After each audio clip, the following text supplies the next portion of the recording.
28 জুনত আমি আমাৰ পঞ্চম বাৰ্ষিকী অনুষ্ঠান আছিল আৰু আমি ষষ্ঠম বৰ্ষত পদাৰ্পণ কৰিলোঁ আৰু আজি আমি সেই উপলক্ষে আমাৰ কল্পজ্যোতি ফাউণ্ডেশ্যনৰ সকলো সদস্য আৰু উপদেষ্টা মণ্ডলীৰ ভিতৰত এটা মিটিং আমি আয়োজন কৰিছোঁ। আমি কল্পজ্যোতি ফাউণ্ডেশ্যনৰ হৈ সকলোলৈ ধন্যবাদ জ্ঞাপন কৰিছোঁ যে আপোনালোকৰ সহায় আৰু সহযোগিতাৰ কাৰণে আমি 5 বছৰ সুকলমে পাৰ কৰিব পাৰিলোঁ।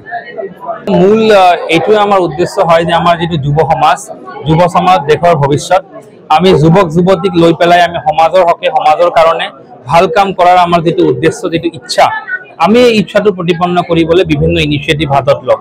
বৰ্তমান আমি পদপথৰ কুকুৰবিলাকৰ কাৰণে শেল্টাৰ হাউচেছ নিৰ্মাণ, তেওঁলোকৰ ৰিহেবিলিটেশ্যন আৰু ফুডিং আৰু তেওঁলোকক বিশুদ্ধ খোৱা পানীৰ যোগান আমি দি আছোঁ।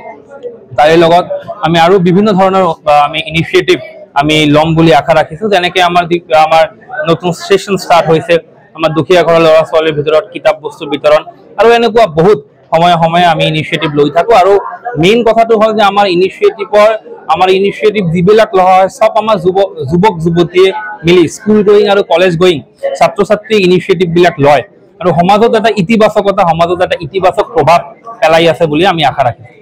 আমি এইটোতো আমাৰ খালি ধুবুৰী জিলাৰে নহয়, এইটো গোটেই অসমৰ এটা জ্বলন্ত সমস্যা, গোটেই ভাৰতৰ জ্বলন্ত সমস্যা যে আমাৰ যুৱক যুৱতীয়ে ড্ৰাগছৰ প্ৰতি আৰু মাদক দ্ৰব্যৰ প্ৰতি বহুত বেছি আসক্ত হৈ পৰিছে।